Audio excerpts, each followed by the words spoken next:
நிறைய விஷயங்கள் சித்த மருத்துவத்தில் இருக்கிற சிறப்புகள் மாதிரி வேறு எந்த மருத்துவத்திலே இல்லைன்னு உறுதியாக சொல்லலாம். ஏன்னா பல ஆயிரம் வருஷங்களுக்கு முன்னே வந்தது சித்த மருத்துவம்.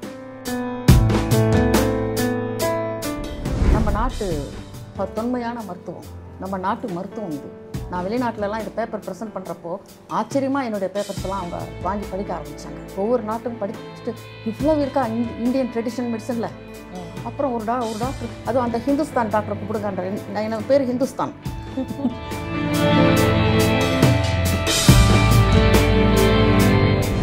முன்னாடிலாம் ஒரு குடும்பத்தை எடுத்துக்கிட்டிங்கன்னா ஒரு 7 குழந்தைங்க 8 குழந்தைங்க இந்த மாதிரி வாரிசுகள் நிறைய பேர் இருப்பாங்க.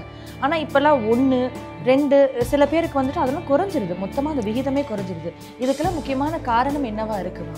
எப்படி வேணாலும் வாழலாம், கண் போன போக்கில் கால் போகலாமான்ற கதை தான் இது. நினைச்சபடி வாடுறது.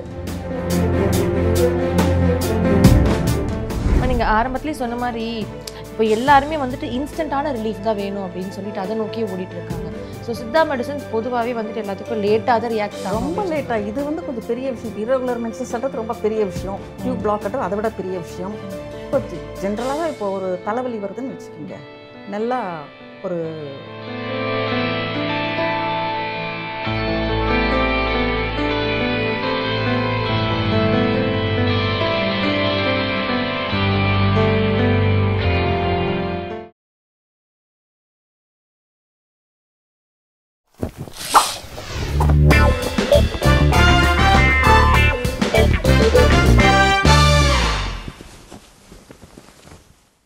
வணக்கம். வணக்கம். எப்படி இருக்கீங்க? நல்லா இருக்கேன். பொதுவாக இப்போ வந்துட்டு சித்த மருத்துவத்தை பற்றி நிறைய பேருக்கு வந்துட்டு ஒரு விழிப்புணர்வே இல்லாமல் இருக்குது. ஆனால் நிறைய பேர் இன்றைக்கும் சித்த மருத்துவத்தை எல்லாம் சரி பண்ண முடியும் அப்படின்னு நம்புகிறாங்க. ஸோ பொதுவாக சித்த மருத்துவத்தினுடைய சிறப்புகள்லாம் என்னென்னமா? முதல்ல கொஞ்சம் நிறைய பேருக்கு தெரியாமல் இருந்தது உண்மைதான். ஆனால் இப்போ கொஞ்சம் அவேர்னஸ் வந்துருக்குது. இப்போ நம்ம வீட்டு எதிரிலேயே national institute, Siddha national institute வந்துருக்குது. நிறைய சித்தா டாக்டர்ஸும் நிறைய ஆயிட்டாங்க. என்னன்னா கொஞ்சம் ஜனங்களுக்கு ஒரு உடனே ரிலீஃப் வரணும், வெயிட் பண்ண மாட்டாங்க. இன்ஸ்டன்ட் காஃபி டீ மாதிரியா. ஸோ இது கொஞ்சம் பொறுமையாக மருந்து சாப்பிட்ணும், அவ்வளோதான். இந்த சித்த மருத்துவத்தின் சிறப்பு வந்து எனக்கு எங்கள் அம்மாவும் மருத்துவர், அப்பாவும் மருத்துவர். அப்பா டாக்டர் ஆஞ்சநேயிலு, அம்மா டாக்டர் சுப்பரத்னம்மா. அனகாபுத்தூரில் ஒரு 35 to 40 வருஷம் கொடி கட்டி பிறந்தவங்க. இது யாராவது உயிரோட போராடிட்டு வராங்கன்னா ஜனங்க சொல்லுவாங்க, ஆஞ்சநேயல் டாக்டர் வீட்டுக்கு போயிட்டா யமன் கூட பயந்து ஓடிடுவார் அப்படின்னு, காப்பாற்றி விட்டுடுவார் அவர். அந்த மாதிரி ஒரு நல்ல பேர் எடுத்ததுனால அந்த மெடிக்கல் பிளட்டு எனக்கும் இருக்குது. அதே மாதிரி சித்த மருத்துவம் வந்து கொடுத்தது யாருன்னா சிவன். சிவன் தான் முதல் சித்தர். இந்த மண்ணே வந்து சிவன் பூமி, சித்தர்கள் பூமி, ஆன்மீக பூமி. ஒரு பட்டினத்தார், அருணகிரிநாதர், திருமூலர், போகர், இது மாதிரி எத்தனையோ சித்தர்கள் இருக்கிறாங்க. அவங்க வாழ்ந்த மருந்துகள், அவங்க கொடுத்த மருந்துகள் தான் இந்த அதிலையும் குறிப்பாக தமிழ்நாடு ஒரு சித்தர் பூமி, சிவன் பூமி அப்படின்னு சொல்லலாம். இதில் வந்து எப்படின்னா எப்படி வேணாலும் வாழலாம் இருக்காமல், இப்படி தான் வாழணும், இப்படி தான் சாப்பிட்ணும். அவங்க சொல்கிற சில அறிவுரைகளில் நோய்கள் வராது. அதாவது உடம்புக்கு எந்த நோய்களும் வரக்கூடாது, அதுக்கு எப்படி வழி, அதுவே இப்போ வந்து இது ஃபஸ்ட்டு ப்ளஸ் பாயிண்ட். ரெண்டாவது டைட், இப்படி ஒரு ஃபீவர் வந்ததா டைட் இப்படி சாப்பிடுங்க இப்படி. இப்போ டைட்டே வந்து கொஞ்சம் சில டைம் சரியாகிடும். 3வது தான் மருந்து கொடுப்பாங்க. ஸோ அதனால் அந்த சித்த மருத்துவத்தில் வந்து நோய்கள் வர்றதுன்றது அந்த பழைய காலத்தில் ரொம்ப குறைவாக இருந்தது. எங்கே இருந்தது? கேன்சர் இருந்தது, என்ன ஒன்றுமே கிடையாது. இதை நிறைய விஷயங்கள் சித்த மருத்துவத்தில் இருக்கிற சிறப்புகள் மாதிரி வேறு எந்த மருத்துவத்திலே இல்லைன்னு உறுதியாக சொல்லலாம். ஏன்னா பல ஆயிரம் வருஷங்களுக்கு முன்னே வந்தது சித்த மருத்துவம். எல்லா மருத்துவங்களுக்கும் தாய் மருத்துவம் சித்த மருத்துவம். அதுக்கப்புறம் தான் மற்றதெல்லாம் இப்போ வந்தது. அதனால் அதிலெல்லாம் ஒன்றும் இல்லைன்னு நான் சொல்ல வரல. எதில் நல்லது இருக்கோ அதை நம்ம எடுத்துக்கணும். அப்படி இருக்கிறப்போ ஒரு சர்ஜரி வேணாம், ஒரு டீப் லாங் டேஸ் மெடிக்கேஷன் வேணாம் அப்படின்னு சொல்கிறப்போ நம்ம சித்த மருத்துவத்துக்கு போகணும். ஃபஸ்ட்டு ப்ரிஃபரன்ஸ் அதுக்கு கொடுங்க. அதில் சரியாகலைன்னா அவங்களே ஒரு டாக்டர்கிட்ட உங்களை ரெஃபர் பண்ணுவாங்க. அப்படி எடுத்த உடனே எனக்கு வந்து பெரிய நர்சிங்கும் போனோன்னு சொல்கிறப்போ சின்ன தலைவலி கூட பிரெயின் டியூமராக மாறத்துக்கான வாய்ப்பு ஏற்பட்டுருவாங்க. அதுதான் அந்த பயத்திலே ஏற்படும். அதனால் அது கொஞ்சம் உங்கள் ஊரில் இருக்கிற சித்தா டாக்டர்ஸுக்கு நம்ம நாட்டு தொன்மையான மருத்துவம், நம்ம நாட்டு மருத்துவம் இது. நான் வெளிநாட்டிலலாம் இந்த பேப்பர் ப்ரெசென்ட் பண்ணுறப்போ ஆச்சரியமாக என்னுடைய பேப்பர்ஸ் எல்லாம் அவங்க வாங்கி படிக்க ஆரம்பித்தாங்க. ஒவ்வொரு நாட்டும் படிச்சுட்டு இவ்வளோ இருக்கா இந்தியன் ட்ரெடிஷனல் மெடிசனில். அப்புறம் ஒரு டாக்டர், அதுவும் அந்த ஹிந்துஸ்தான் டாக்டரை கூப்பிடுங்கன்ற, எனக்கு பேர் ஹிந்துஸ்தான். அந்த ஹிந்துஸ்தான் டாக்டர்கிட்ட அந்த கருக்குழைகள் அடைப்பு பேப்பர் இருக்கு வாங்குங்க அப்படின்னு சொல்கிறாரு. அவ்வளோ ஆச்சரியமாக பார்க்குறாங்க. அவ்வளோ நல்ல மருந்து. எப்போவுமே நம்ம கையில் இருக்கிறதுக்கு நமக்கு அருமை தெரியாது. கரெக்ட். அதுதான் அது இப்போ கொஞ்சம் கொஞ்சமாக தெரிஞ்சுக்கிட்டு அந்த விழிப்புணர்வு இப்போ நல்லாவே கொஞ்சம் ஜனங்களுக்கு வந்துட்டு இருக்கு. இது மாதிரி நம்ம நீங்கள் சொல்கிறீங்களே உங்கள் மாதிரி சேனல் மூலமாக பேசுகிறப்ப இன்னும் கொஞ்சம் நிறைய தெரியும். முன்னாடியில் ஒரு குடும்பத்தை எடுத்துக்கிட்டிங்கன்னா ஒரு 7 குழந்தைங்க 8 குழந்தைங்க இந்த மாதிரி வாரிசுகள் நிறைய பேர் இருப்பாங்க. ஆனால் இப்போல்லாம் 1 2 சில பேருக்கு வந்துட்டு அதெல்லாம் குறைஞ்சிருது. மொத்தமாக அந்த விகிதமே குறைஞ்சிருது. இதுக்கெல்லாம் முக்கியமான காரணம் என்னவா இருக்குமா? எப்படி வேணாலும் வாழலாம். கண் போன போக்கில் கால் போகலாமான்ற கதை தான் இது. நினச்சபடி வாடுறது, நினச்சபடி சாப்பிட்றது, இப்படி தான் வாழணும், இப்படி தான் நம்ம நடந்துக்கணுன்ற ஒரு விதிமுறை இல்லாமல் போயிடுச்சு. அதனால தான் அவங்களுக்கு என் உறவுலேயே ஒரு அம்மாவுக்கு 13 குழந்தைகள். அவங்க 87 வயசு வரைக்கும் இருந்தாங்க. அண்ணா அந்த 13 நார்மல் டெலிவரி. ஹாஸ்பிட்டலுக்கே போகிறோம். ஆமாம், எப்போ பார்த்தாலும் கர்ப்பமாகவே அவங்க எனக்கே ஞாபகம். அந்த மாதிரி தான் அவங்க கர்ப்பம் இல்லாமல் நான் பார்த்ததே இல்லை. ஆனால் நல்லா அந்த லைஃப் ஸ்டைல் இருக்குல்ல, ஆரோக்கியமாக இருந்தது. அந்த கை குத்தல் அரிசி. இப்போ உலக அளவிலே பார்த்தா ஆண்களுக்கு 20 to 22 to 25% குழந்தையின்மைக்கான மலட்டுத்தன்மை வந்துருச்சு ஆண்களுக்கே. என்கிட்டயே ஆண்கள் நிறைய பேர் இருக்காங்க. நான் இதை வந்து ஒரு 30 வருஷத்துக்கு முன்ன சொன்னேன், ஆண்கள் அதிகமாக இருக்கிறாங்க, விகிதம் ஜாஸ்தியாக இருக்குன்னு. அதே மாதிரி பெண்களுக்கு வந்து ஒரு 12 to 15%. இப்போ பெண்களை விட அப்போனா ஆண்களுக்கு தான் அதிகம். அதுதான் நான் ஆரம்பத்துலேருந்து பல வருஷமாக சொல்லிட்டு வரேன். ஏன்னா இவங்களுக்கு வந்து நம்ம வீடுங்களில் பெண்ணு வயசுக்கு வந்து உட்கார வச்சு அதுக்கு வந்து வயசுக்கு வந்திருக்கு, அதுக்கு பிளட்டு லாஸ் ஆகும்னு சொல்லி சாப்பாடு கொடுத்து அதெல்லாம் செய்துக்கெல்லாம் ஆம்பளை பசங்களை வந்து அந்த மாதிரி பார்க்க மாட்டாங்க. கரெக்ட். அப்படியே விட்டுடுவாங்க. அந்த பையனுக்கும் அந்த செமன் செக்ரேஷன் ஆகிறப்ப சில விழிப்புணர்வு வேணும். அது டீச்சர்ஸு, பேரண்ட்ஸ் இல்லை அப்பா அந்த மாதிரி பேசணும். அது வந்து நம்ம பழக்கத்தில் இல்லைன்றது கிடையாது. அவங்களுக்கு அது தெரிய மாட்டேங்குது அதனுடைய விஷயத்தை. அதனால் என்ன நினைக்கிறாங்க, ஒரு டீ காஃபி குடிக்கிற மாதிரி தப்பாக போயிட்ட கூட பரவாயில்லைன்ற மாதிரி ஆகிடுது. அது அவங்களுக்கு எடுத்துரைக்கிறது ரொம்ப கம்மி. அதனால் அவங்களுக்கு ட்ரிங்க்ஸுக்கு அடிக்ட் ஆகுறாங்க. நம்ம திரைப்படங்கள் எடுத்த உடனே உட்காந்து எல்லாரும் குடிப்பாங்க, அப்புறம் எல்லாரும் சிகரெட் குடிப்பாங்க, அப்புறம் யாரை ஒரு பொண்ணை கூப்பிட்டுன்னு ஓடி போயிடுவாங்க, அதுக்கு கல்யாணம் பண்ணுவாங்க ஃப்ரெண்ட்ஸு. இந்த மாதிரி திரைப்படங்கள் நல்லா இந்த ஆயுதங்கள் எடுத்து அடித்து உயிருக்கே மதிப்பு இல்லாமல் பண்ணிட்டாங்க. ஸோ இதை வந்து இந்த தாக்கம் வந்து மக்கள் மனசில் ரொம்ப ஆழமாக பதிஞ்சிடுச்சு. அதனால் ஒரு பையன் ஒரு 14-15 வயசு கூட இல்லை, 10 வயசு ஸ்கூல் படிக்கிற பையன் கூட 12-11 வயசு பையன் 6வது படிக்கிற பையன் கூட போய் ஏதாவது ஒரு வாங்கி ட்ரிங்க்ஸு குடிக்கிறதுன்றதை ஆரம்பிச்சிடும். இப்போ எவ்வளோ கெமிக்கல் கலந்து அந்த ட்ரிங்க்ஸு, ஸ்மோக் பண்ணுறது, இந்த வெளியில் சாப்பாடு, இதெல்லாம் பெண்களை விட ஆண்களுக்கு தான் ஜாஸ்தி வருது. கரெக்ட். ஸோ இவங்களுக்கு இதெல்லாம் சேர்றப்ப என்ன ஆகும், இந்த செம்மனில் விந்தில் இருக்கிற உயிரணுக்கள் எண்ணிக்கை குறைச்சி போய்கிட்டே இருக்கும். ஸோ இப்போ இந்த வெளியில் சாப்பிட்ற அந்த உணவு பழக்கமே வந்துட்டு ரொம்ப கெட்டது. நான் பலமுறை சொல்லிட்டேன், இப்போவும் சொல்கிறேன். வெளியில் சாப்பிட்றதுல யாருமே மிளகாய் தனியாவை மாவு மிஷினில் அரைச்சி சாம்பார் போட்டு நம்மளுக்கு போட மாட்டாங்க. ரெடிமேட் பேக்கெட் போடுவாங்க. கரெக்ட். அந்த ரெடிமேட் பேக்கெட்டில் எவ்வளோ இருக்குது, அதில் இருக்கிற கெமிக்கல்ஸில் இருக்கிற ப்ரிசர்வேட்டிவ்ஸ், அந்த ஆர்டிஃபிஷியல் கலர்ஸ், ஃப்ளேவர்ஸ், இது இல்லாமல் கேன்சரை கூட கொடுக்கும். மலட்டுத்தன்மையில் இருந்து கேன்சரை கொடுக்கும். நம்ம என்கிட்ட நான் கூட சொல்லியிருக்கேன், ஒரு ஹோட்டல் வச்சுருந்தவர் ஒருத்தர் பாசிட்டிவ் ஆனார். அவர் வீட்டு சாப்பாடு எடுத்து வந்து சாப்பிடுவார். அப்போ அவர், நான் என்ன உங்களுக்கு இப்படி தான் நன்றி சொல்ல போகிறோன்னு 15 வருஷம் கழித்து குழந்தை பிறந்தது.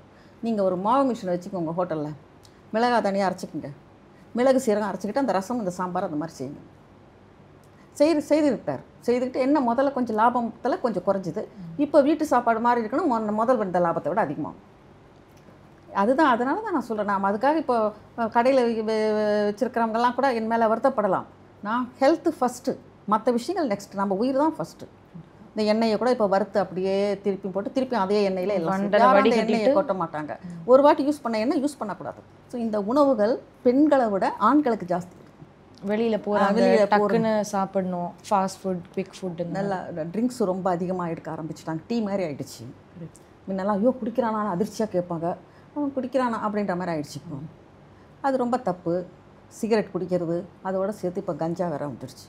அது பிஸ்கட்டில் வருது, சாக்லேட்டில் வருதுன்னு சொல்கிறப்ப மனசு கவலையில் படபடக்குது. என்ன இந்த குழந்தைங்கள்லாம் என்ன ஆவாங்களோ, அடுத்த தலைமுறையை நம்ம எப்படி பார்ப்போமோன்ற மாதிரி ஆகிடுச்சு.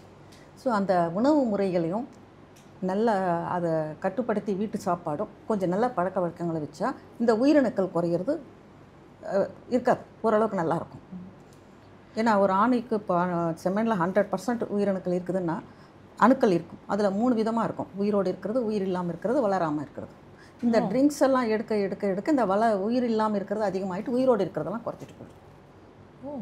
ஓகே. 3 100 இருக்குன்னா அதில் வந்து 20 10 தான் உயிரோடு இருக்கிறது இருக்கும், 70 80 வேஸ்ட்டாக. ஓகே. அதுதான் பிரச்சனை. அதனால தான் அந்த எல்லாரை விட ஆண்களுடைய கவுண்ட் குறைக்கிறது ரொம்ப ஜாஸ்தியே குறைய ஆரம்பிச்சிடுச்சு. இந்த இப்போ மொபைல் ஃபோனு, சோஷியல் ஆக்டிவிட்டீஸ் இதெல்லாம் கொஞ்சம் ஜாஸ்தி ஆகிடுச்சு. இதில் அன்டைம் ஃபுட்டு, தூக்கம் கம்மி, நைட்டில் வேற முடிச்சுக்கிட்டு வேலை செய்கிறது. நைட்டில் முடிச்சு வேலை செஞ்சுமே பகலில் தூங்குறாங்கன்னா அதுவும் கிடையாது. ஓகே. அந்த டே டைமெல்லாம் வேலை செஞ்சுட்டு நைட்டில் தூங்கிட்டு கரெக்டாக இருந்தாங்கன்னா அது அவங்க லைஃப் ஸ்டைலுக்கு பொறுத்து. இப்போ நைட் ஷிஃப்ட் போகிறவங்களுக்கெல்லாம் அது எப்படி நம்ம பேலன்ஸ் பண்ணணும்? அவங்க டோட்டலாக நம்ம மினிமம் 7 hours மேக்ஸிமம் 8 hours அது வந்து டே டைமில் நம்ம தூங்கி ஆகணும்னு ஒரு கணக்கு வச்சுக்கணும். கட்டாயம் 7 மணி நேரம். ஆனால் பகல் நேரம் தானே திருப்பி அவங்க ரொட்டீன் பகல் வேலைகள் பண்ணுறாங்க நிறைய பேர், எனக்கு தெரிஞ்சு. பகல்லையும் திரும்பி உடம்பு ஸ்ட்ரெயின் பண்ணாமல் அந்த டைமில் 7 மணி நேரம். செக்யூரிட்டி கூட நைட்டு வராங்கன்னு சொன்னால் பகலில் தூங்கிட்டு நைட்டு வந்து முழிச்சு கண்ணை திறந்துட்டு உட்காந்துருக்கணும். திருப்பி இங்கேயும் அந்த கதவு மூடிட்டு இங்கேயும் படுத்துங்க தூங்கக்கூடாது. நான் அங்கேயே நம்ம செக்யூரிட்டிகளும் எழுப்பியிருக்கேன் நான். அந்த மாதிரி வராது. அந்த டே டைமில் தூங்கணும். இப்போ என்எல்சிலெல்லாம் 3 ஷிஃப்ட் வேலை செய்கிறவங்களாம் என்கிட்ட ட்ரீட்மெண்ட்டில் இருக்காங்க. அவங்களையெல்லாம் நான் வந்து 3 ஷிஃப்ட்னா ஒரு ஷிஃப்ட்டு கம்ப்ளீட்டாக தூங்குற ஷிஃப்ட்டுன்னு விட்டுடுங்க. ஒரு ஷிஃப்ட்டு உங்கள் வேலை, ஒரு ஷிஃப்ட்டு நீங்கள் வெளியில் போகிறது, மற்ற இப்படி அந்த 24 மணி நேரத்தை 3 ஷிஃப்ட்டாக வச்சுக்க சொல்லுவேன். ஓகே. 8 hours ஆகிடும் இல்லையா? அது மாதிரி கொஞ்சம் நம்ம ஹெல்த்து முக்கியம். நம்ம நல்லா இருந்தால் தான் நம்ம அம்மா அப்பா, கல்யாணம் மாதிரி தான் நம்ம மனைவி பசங்க, நம்ம கூட பிறந்தவங்க, இதெல்லாம் வந்து நினச்சி கொஞ்சம் நம்ம கட்டுப்பாடோட மனசு கட்டுப்பாடு வேணும், வாய் கட்டுப்பாடும் வேணும். அது ரெண்டும் தான் இப்போ குறைஞ்சி போயிடுச்சு. அண்ட் பெரும்பாலும் சாப்பிடும்பொழுதும் கூட வந்துட்டு அந்த சாப்பாட்டில் வந்துட்டு ஃபோக்கஸ் இல்லாமல் அப்பயும் ஃபோனோட ஹேண்டிலிங்கு இல்லைனா டிவி பார்த்துட்டே டிஸ்ட்ராக்ட் ஆகிட்டே அந்த உணவுக்கான இம்பார்ட்டன்ஸை கொடுக்காமலே சாப்பிட்றோம். மொபைல் ஃபோனில் எவ்வளோ நல்லது நடந்துக்குதோன்னு சொன்னாலும் நிறைய கெடுதி நடக்கிறதும் உண்டு. சண்டை ஹஸ்பண்ட் ஒய்ஃபுக்கு சண்டை, அந்த அம்மா அவர் ஆஃபீஸ் போன டைம் கரெக்ட் பண்ணிவிட்டு ஆஃபீஸுக்கு மொபைல் ஃபோன் பண்ணி அங்கே சண்டை ஆரம்பிக்கிறாங்க ஃபோன் மூலமாக. அது அவரே சொல்கிறார் என்கிட்ட. அது அப்புறம் நானே வந்து சுவிட்ச் ஆஃப் பண்ணிவிட்டு உட்காந்துருவேன். ஏன்னா ஆஃபீஸில் அவர் வேலை செய்ய முடியாது. கரெக்ட். அகைன் அங்கே ஒரு ஸ்ட்ரெஸ் உருவாகுது. அவங்க அந்த அதில் கவனம் படுத்த முடியாமல் ஹஸ்பண்ட் ஒய்ஃப் தான் குழந்தை இல்லாதான் வந்தாங்க. ஒரே சண்டை. அதாவது அந்த ஸ்ட்ரெஸ் இருக்குதுல்ல, அது ஒரு சைலண்ட் கில்லர் மாதிரி. அது ஒரு பெரிய டிசீஸ். அது வெளியில் தெரிகிற டிசீஸை விட மோசமான டிசீஸ் அது. அது வந்து கொஞ்சம் ஹஸ்பண்ட் ஒய்ஃபில் கொஞ்சம் குறைஞ்சிக்கிட்டு போகுது ஒரு நல்ல அண்டர்ஸ்டாண்டிங் எல்லாம். நீங்கள் ஆரம்பத்துலேயே சொன்ன மாதிரி இப்போ எல்லாருமே வந்துட்டு இன்ஸ்டண்ட்டான ரிலீஃப் தான் வேணும் அப்படின்னு சொல்லிட்டு அதை நோக்கியே ஓடிட்டு இருக்காங்க. ஸோ சித்தா மெடிசன்ஸ் பொதுவாகவே வந்துட்டு எல்லாத்துக்கும் லேட்டாக தான் ரியாக்ட் ஆகும். ரொம்ப லேட்டாக. இது வந்து கொஞ்சம் பெரிய விஷயம். இப்போ இரகுலர் மென்சஸ் சட்டத்து ரொம்ப பெரிய விஷயம். டியூப் பிளாக்ன்றது அதை விட பெரிய விஷயம். இப்போ ஜென்ரலாகவே இப்போ ஒரு தலைவலி வருதுன்னு வச்சுக்கோங்க, நல்லா ஒரு நல்ல ஒரு ஆப்பிள் பழம் சாப்பிட்டுட்டு கொஞ்சம் நீர் கோவைன்னு ஒரு மாத்திரை இருக்குது, அதை நல்லா பத்து போட்டுட்டு லேசாக கம்முன்னு படுத்துக்கிட்டு இருந்தோம்னா தலைவலி போய்டும், சளி கூட போய்டும். நான் இப்போ கர்ப்பமான பெண்களுக்கெல்லாம் அதை கொடுத்து அனுப்புவேன். மருந்து எதுவும் சாப்பிடக்கூடாது, அதனால் அந்த பத்து போட்டுட்டு அதில் புஷ்யானக்கம்னு ஒரு மாத்திரை இருக்குது, அது வந்து ப்ளீடிங் வராமல் ஒயிட் டிஸ்சார்ஜ் ஆகாமல் பார்த்துக்கும், அதெல்லாம் கையில் கொடுத்து அனுப்பிடுவேன். ஸோ அதில் அவங்களுக்கு எந்த தொந்தரவும் இருக்காது. கொஞ்சம் கசகசா இருக்குது இல்லையா, அதை வந்து வெளிநாட்டிலலாம் அது வந்து ஒரு போதை பொருள். ஆமாம், பேன் பண்ணுவாங்க. துபாயிலெல்லாம் எடுத்துன்னு அதை வந்து நம்ம பால் நல்லா ஒரு கிளாஸ் பால், அரை கிளாஸ் தண்ணி, அரை கிளாஸ் பால் கூட நான் ஏன் வந்து தண்ணி கலக்கணும்னு சொல்கிறேன்னா, அந்த மாட்டுக்கு ஹார்மோன் ஊசி போடுறாங்க. பெண்களுக்கு போடுறத விட 10 மடங்கு போடுவாங்க அதுக்கு. அந்த ஹார்மோன் பால் அப்படியே குடிக்கக்கூடாதுன்னு எடுத்தாலும் 50% தண்ணி கலந்துக்க சொல்கிறேன். ஓகே. அதில் ஒரு சின்னதாக ஏலக்காய், இந்த கசகசா பவுடர் பண்ணி போட்டோம்னா பெயின் ஏதாவது இருந்தால் கூட அப்படியே சைலண்ட்டாக தூங்கிடுவாங்க. அதுவே ஒரு நல்ல தூக்கம். இதெல்லாம் ஆனால் குவிக்காக கேட்கக்கூடிய உடனே கேட்குமே. அப்போ இதுனா இன்றைக்கி தூக்கம் வரலைன்னா நாளைக்கு தூக்கம் வரும். அது இப்போ அந்த 1 மணி நேரத்தில் அரை மணி நேரத்தில் கெட்டுடும். அப்போ வந்து சித்தா மெடிசன்ஸ் ரொம்ப லேட்டாக தான் ரியாக்ட் ஆகுன்றது அதுவுமே கிடையாது. எல்லாத்துக்கும் குறைகள்ன்றப்ப கொஞ்சம் டைம், இப்போ ஸ்கின் ப்ராப்ளம் வருதுன்னு வச்சுக்கோங்க, அது கொஞ்சம் டைம் எடுத்துக்கும். சரி, எல்லாத்துக்கும் அதுக்கான காலகட்டம் இருக்குது. இப்போ இந்த உடனே தலைவலி குறையிறது, உடனே தும்மல் வந்து கர்ப்பவதி பெண்கள் தும்மக்கூடாதுன்றதுக்காகவே சில மருந்துகள் நான் ரெடி பண்ணி கொடுப்பேன்.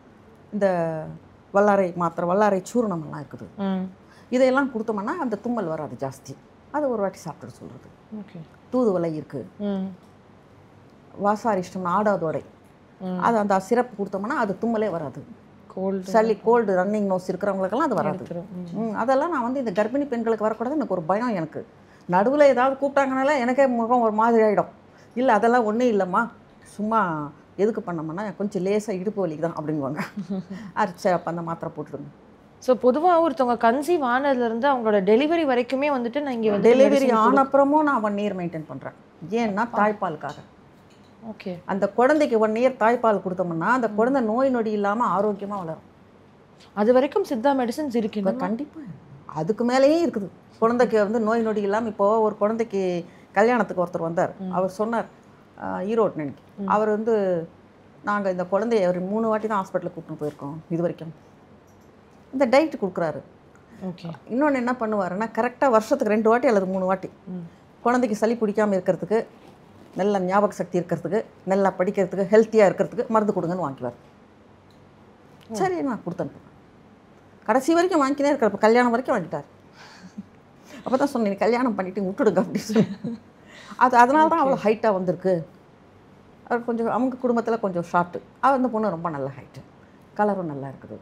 ஸோ மருந்துகள் கொடுக்கணும்னா எந்த இதில் நான் கம்பல்சரியாக கொடுக்குறது வந்து கருத்தரிக்க வச்சுட்டு அந்த குழந்தை கருவில் முழுசாக வளருது பாருங்கள், அந்த மருந்து நம்ம கருவிலையே கொடுக்கறதுனால அந்த பிறந்த குழந்தையும் அதனுடைய வம்சமும் நல்லாயிருக்கும். ஓகே. ஜெனட்டிக்காகவே நல்லா இருக்கும். ஸோ அதுக்கப்புறம் கை குழந்தைய பிறந்தப்புறம் அந்த மருந்து சாப்பிட்டுட்டு அந்த அம்மா தாய்ப்பால் கொடுக்குது பாருங்கள், அதனால அந்த குழந்தை வந்து ஆரோக்கியமாக வளரும். எப்போ பார்த்தாலும் குழந்தைக்கு ஃபீவர், பேதியன், பீடியாட்ரிஷனோட உட்காந்துட்டு இருக்காமல் அவங்க ஹெல்த்தியாக இருப்பாங்க. ஒரு மாத்திரை ஒரு சிறப்புன்னு கான்ஸ்டண்ட்டாக இப்போ கொடுத்துட்டே இருக்காங்க நிறைய. அதெல்லாம் இதில் வந்து கீழாநெல்லி சிறப்பு இருக்குது. ஓகே. இந்த ஆடாதோடை சிறப்பு இருக்குது. அந்த மாதிரி எத்தனை வயசு குழந்தையிலேருந்து வந்து சித்தா மெடிசன்ஸ் கொடுக்க ஆரம்பிக்கலாமா? நான் தான் பிறந்த உடனே கொடுக்குறேன். இல்லை நான் 1 வயசு குழந்தை வந்தால் கூட கொடுக்குறேன் நான். நம்ம குழந்தைங்க எல்லாம் சித்தா மெடிசன் சாப்பிட்டவங்க தான். ஏன்னா ஹைட்டு வெயிட்டு நல்லா இருப்பாங்க பார்க்குறதுக்கு. கலர் கூட மதர் ஃபாதர் என்ன இருக்காங்களோ அதை விட கொஞ்சம் ஃபேராக இருப்பாங்க. ஏன்னா அந்த கெமிக்கல்ஸ் வரல. இல்லை கரெக்ட். கெமிக்கல்ஸ் வரலனால ட்ரீட்மெண்ட் எடுக்கிற பேஷண்ட்ஸே கொஞ்சம் ஃபேர் ஆகிடுவாங்க. நெல்லூரில் ஒரு பேஷண்ட் நான் அந்த மாதிரி எடுத்தப்போ அந்த பொண்ணு கொஞ்சம் நல்லா ஃபேர் ஆகிடுச்சு. அந்த பொண்ணுடைய நாத்தனார் வந்து இந்த ஃபேர் ஆகிடுச்சு எங்கள் அண்ணியே, எனக்கு அந்த மாதிரி மருந்து கொடுங்கன்னு கேட்டு கலருக்கு. அம்மா கலருக்கெல்லாம் கொடுக்கல மருந்து, அந்த அம்மா சாப்பிட்றது நீ சாப்பிட சரியாக வருவே அப்படின்னு சொல்லி சொன்னேன். உணவு பழக்கம் இந்த மருந்து. அந்த முன்னே அந்த அம்மா அவங்க ஹோட்டல் சாப்பாடு நிறைய சாப்பிட்டுட்டு இருந்தாங்க, ஆர்டர் பண்ணி சாப்பிட்றது அதெல்லாம் நிறுத்திட்டாங்க. அவ்வளோ நல்ல விஷயம். கருக்குழாய்கள் அடைப்புன்றதுக்கு சித்த மருத்துவத்தில் இருக்கிற தீர்வை விட வேறு எந்த மருத்துவத்திலுமே இல்லைன்னு உறுதியாக சொல்லலாம். அதுக்கான எவிடன்ஸோடு நான் பேப்பர்ஸ் ப்ரெசென்ட் பண்ணியிருக்கேன். வெளியே எல்லா நாட்டிலையும் பண்ணியிருக்கேன் கூடுமான வரைக்கும். ஏதாவது இப்போ இதில் நெட்டில் போட்டோம்னா கூட நான் அதை வந்து போட்டு அனுப்பிடுவேன். கோவிடுக்கு அப்புறமாவே நிறைய பேருக்கு வந்து கோல்டு வந்ததுன்னா வந்துட்டு ஒரு வாரத்தில் போக வேண்டியது 10 நாள், 15 நாள், 30 நாள்லாம் கூட நீடிக்குது. அண்ட் கோல்டு வந்து நம்மளோட வாழ்க்கையோடவே ஒரு அங்கமாகவே இருக்குது. ஸோ அதுக்கு ஏதாவது வழிமுறைகள் இருக்காங்க? இருக்குது. சித்தாவில் நிறைய வழிமுறைகள் இருக்குது. கொஞ்சம் பொறுமையாக இந்த சொன்னேன் இல்லையா நான் ஆடாதோடை, இது மாதிரி தாலி சாதி சூர்ணம் இருக்குது. வசந்த குசுமாக்கரம்னு ஒரு மாத்திரை இருக்குது, அது ரொம்ப நல்லா வேலை செய்யும். இந்த மருந்துங்கள்லாம் கொஞ்சம் தொடர்ந்து ஒரு 3 months 2 months சாப்பிட்டாங்கன்னா அது 1 yearக்கு திருப்பி வராமல் இருக்கும். கிளைமேட் மாதிரி நல்ல மழை வந்தால் அந்த மாதிரி தான் வரும். அது எல்லாருக்குமே என் சின்ன வயசுலேருந்தே எனக்கு ஒரு வெளியில் மழை வந்தால் எங்கள் அம்மா உள்ளே தும்புவாங்க.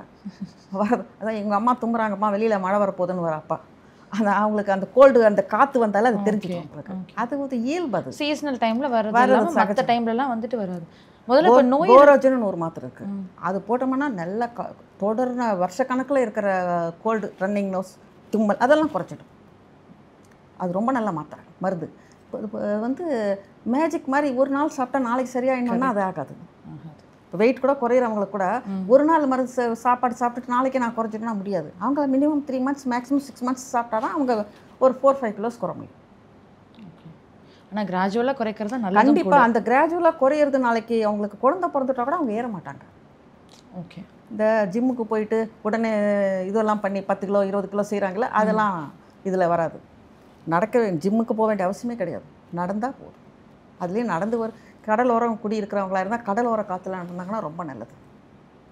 அதுதான் பெஸ்ட்டு. நடையில் பெரிய நல்ல நடை எதுன்னா பீச்சில் வந்து அந்த மணலில் நடக்கிறது. வெளியில் நம்ம 2 கிலோமீட்டர் நடக்கணும்னா அந்த பீச் மணலில் 1 கிலோமீட்டர் போகிறோம். அந்த 2 கிலோமீட்டர் நடந்தால் நம்மளுக்கு என்ன ஒரு இது வருமோ அந்த மாதிரி அதில் வந்து அந்த பீச் மணலில் நடக்கும். பீச் மணல் நிறைய பேர் பீச்சுக்கு போயிட்டு அங்கே ஷூ போட்டு ரோட்டில் ஓடுவாங்க. அது எனக்கே அவங்க மனசில் வந்து சொல்லலாமான்னு கூட தோணும். அப்புறம் நமக்கு அவங்க இப்போ முன்னெல்லாம் பேஷண்ட்ஸ் எல்லாரும் பேசினா அது கேட்பாங்க. இப்போ எல்லாருமே கொஞ்சம் அவங்கவுங்க அவங்கவுங்க யூடியூப் வாட்ஸ்அப்பெல்லாம் பார்த்து அவங்கவுங்களே டாக்டர் ஆகிட்டாங்க. அந்த டாக்டர்ஸ் கூகுள் டாக்டர் ஆகிட்டாங்க, வாட்ஸ்அப் டாக்டர் ஆகிட்டாங்க, யூடியூப் டாக்டர் ஆகிட்டாங்க. அதனால் நம்ம அது மாதிரி பேச முடியும். அண்ட் ஒருத்தருக்கு ஒர்க் ஆகிறது இன்னொருத்தருக்கு அதே மாதிரி வேலை செய்யணுன்றது அவசியம் இல்லை இல்லைம்மா? பரம்பரையை பொறுத்து இருக்குது. இப்போ ஒருத்தருக்கு சுகர், இப்போ இவருக்கு லேட்டாக சுகர் வருது, ஒரு சிலருக்கு வந்து அவங்க மதருக்கு இருந்ததுன்னா 29-30 இயர்ஸ்லேயே வந்துடும். இப்போ அதான் அடுத்து கேட்க வந்தேன். இப்போல்லாம் நிறைய இளம் வயதினருக்கே வந்துட்டு கேட்டால் யாரை கேட்டாலும் சுகர்னு சொல்கிறாங்க. 20 வயசு பசங்களுக்கே வர ஆரம்பிச்சிருது. ஆனால் அதற்கெல்லாம் முக்கியமான காரணம் என்னம்மா? ஹெரிடிட்டரியும் இருக்குது. 2 விஷயங்கள். ஒன்று வந்து ஸ்ட்ரெஸ் அதிகமாக. இப்போல்லாம் நிறைய இளம் வயதினருக்கே வந்துட்டு கேட்டால் யாரை கேட்டாலும் சுகர்னு சொல்கிறாங்க. 20 வயசு பசங்களுக்கே வர ஆரம்பிச்சிருது. ஆனால் அதற்கெல்லாம் முக்கியமான காரணம் என்னம்மா? ஹெரிடிட்டரியும் இருக்குது. 2 விஷயங்கள். ஒன்று வந்து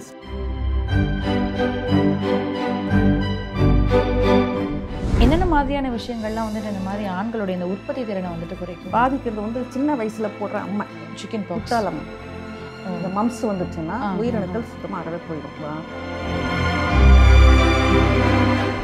சின்ன வயசு பசங்களுக்கே நிறைய வந்துட்டு அந்த தலையில் வந்து வழுக்க விழுறதுலாம் வந்துட்டு ரெகுலராக ஆக ஆரம்பிச்சிருச்சு. பரம்பரையில் இருந்தால் நம்ம இன்னும் கொஞ்சம் செய்தால் அது என்ன ஒரு ஹெர்பல் ஷாம்பு இருந்தது, இப்போ அது நின்று போயிடுச்சு, வரதில்லை. ஸோ இப்போ இதை வந்து கண்டுபிடிச்சி இப்போ அதுக்கு இதை அனுப்பிட்டு எந்த ஷாம்பு போடுறது. ஏன்னா ஷாம்பு போடுறதுனால கூட இந்த கெமிக்கல் கலந்த ஷாம்பு போடுறதுனால கவுண்ட்டு குறையும்.